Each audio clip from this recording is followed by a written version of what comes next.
Here in Nairobi, officials of the Kenya Wildlife Service are due to meet with those from the Highways Authority over the controversial plan to build a road through parts of the park. The two organizations are still deadlocked over the plans that would involve hiving off parts of the park for the access road. The developments come amid growing worry over the future of the park.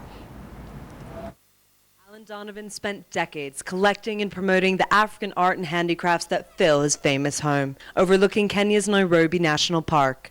But now the house is under threat. A modern standard gauge railway is being built from Mombasa to Nairobi, and his house stands in the way. He says the project would also create an environmental disaster by taking away the current buffer zone that exists between the park and the nearby growing urban community. This would immediately bring in all the people, squatters, sewage, unwanted structures, unplanned settlements, fencing, and poaching would increase definitely in the Nairobi National Park. Alan has been rallying support to save the house, gathering 3,000 signatures on a petition in hopes that the government will choose an alternative route for the train, which could go directly through the park. Others argue that allowing the new train line to cut into the park would set a negative precedent for other infrastructure projects currently in the works.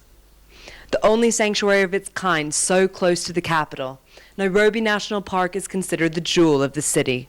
But this oasis is increasingly becoming an island, as migratory corridors for its wildlife are choked off by roads, railways, housing developments, and polluting factories.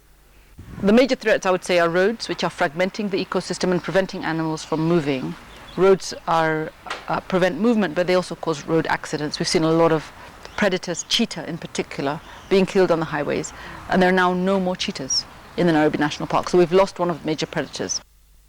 Though most acknowledge the need to improve infrastructure for the capital's 4 million residents, advocates argue that this need not be at the expense of the park, which brings thousands of tourists to the city per year, as well as helping to reduce air and water pollution.